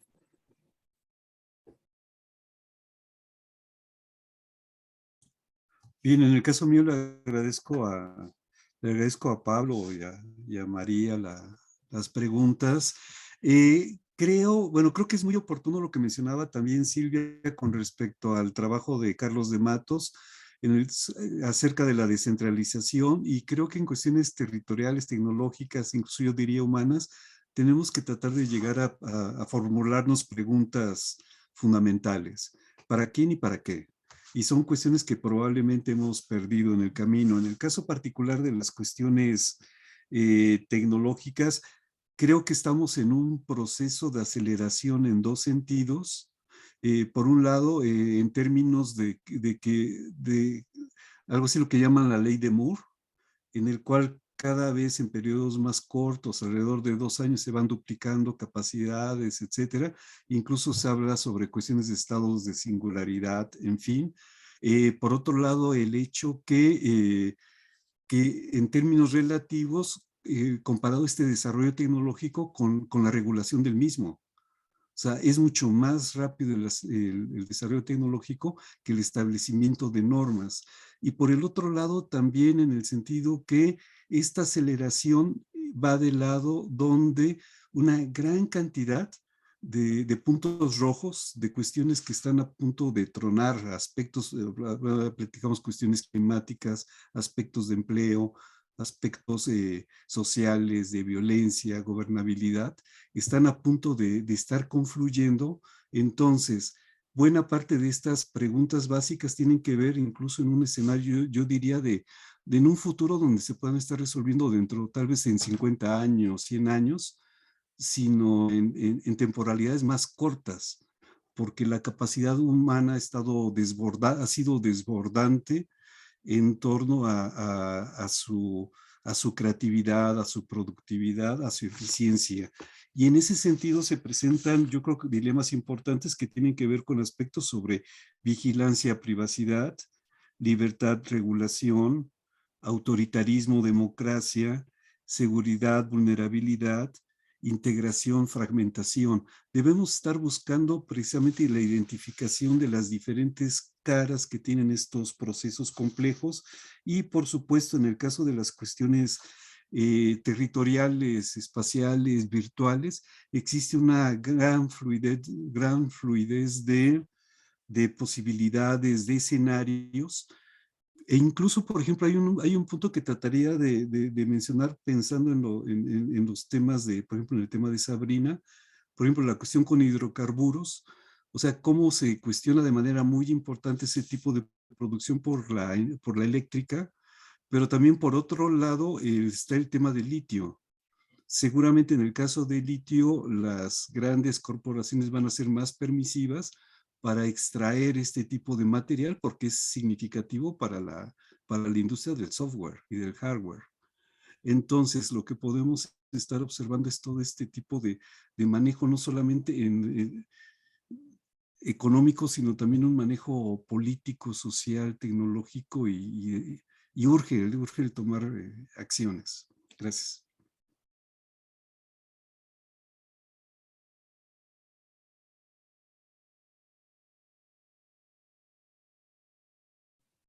Creo que le tocaba a Florencia y a Nicolás. Bueno, yo hablé un montón, así que solo contestar una cosa tal vez. Sobre la pregunta de Sergio de lo de China, entendí que la pregunta era por qué no considerarlo, ¿no? En esto. Sí.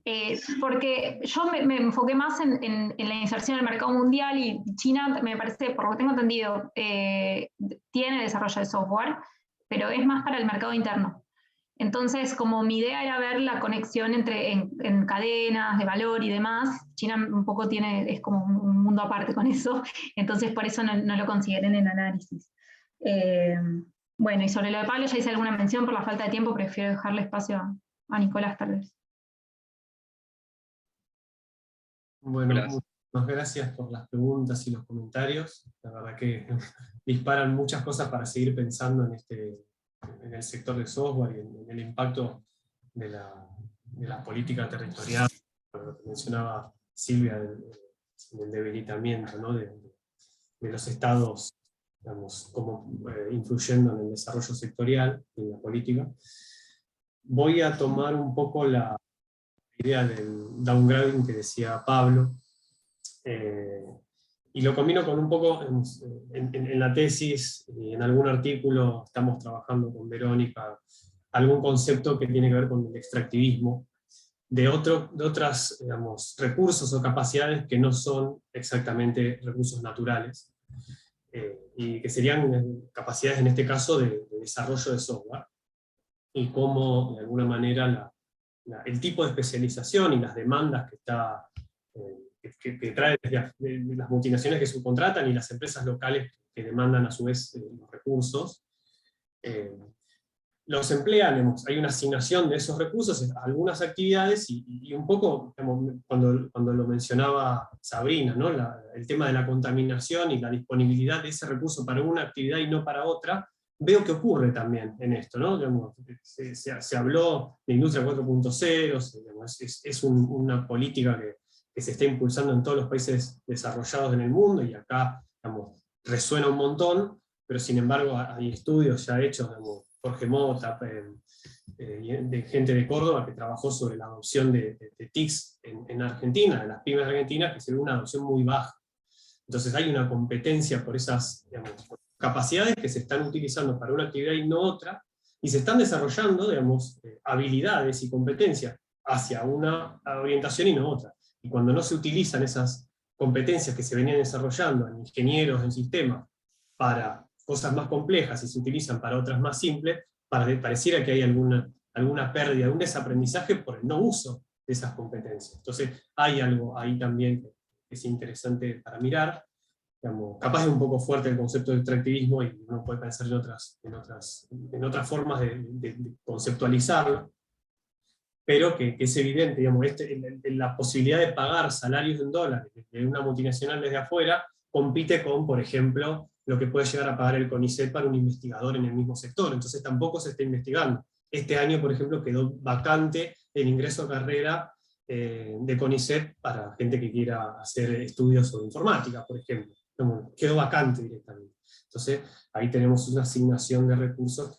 No sé si llamarlo contaminación, extractivismo, pero de alguna manera no se están pudiendo aplicar para eso otro que se supone que es aprovechar el valor de uso de esta capacidad de informática, ¿no? El valor de uso sería su potencial efecto sobre la productividad de otras ramas. Se habla de que es un sector transversal que afecta a la competitividad de otros sectores en la medida que genera herramientas, genera tecnologías, y bueno, ese es su valor de uso. Nosotros no nos estamos quedando con el valor de uso, no lo podemos utilizar, sino que nos quedamos con el valor de cambio, con su valor de reproducción, y y a veces hasta menos, digamos, porque en la medida que empiece a aumentar la competencia internacional, se termina pagando ese salario que está cayendo por debajo de su valor de producción. Detrás hay toda una infraestructura pública que sostiene la formación, y bueno, hay que ver cómo digamos, la lógica no es dejar de formar, sino de cómo lograr aprovechar localmente. Creo que es una problemática.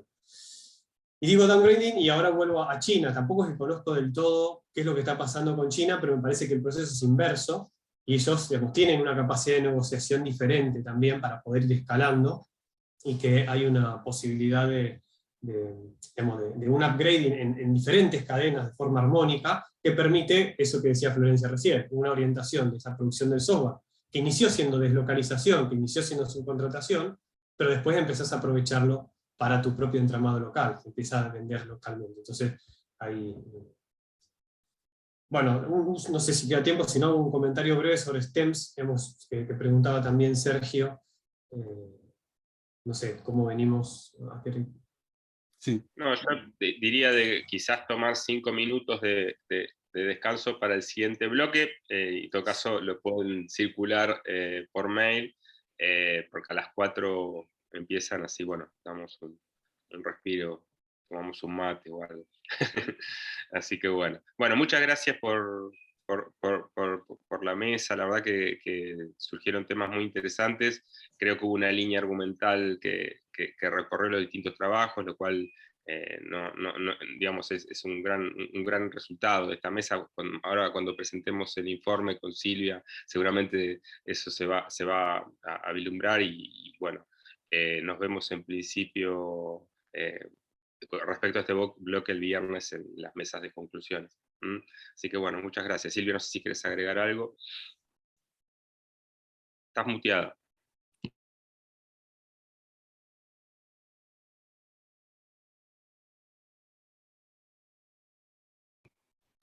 Estás sin sonido. Nosotros estudiamos el caso en Bahía Blanca, y también, digamos, todas las localizaciones, es decir, las empresas se presentaban a la universidad pidiendo sí o sí el achicamiento de las carreras en informática. Es decir, o sea, en un proceso de localización, una de las demandas a los departamentos académicos respectivos era justamente el acortamiento de las carreras.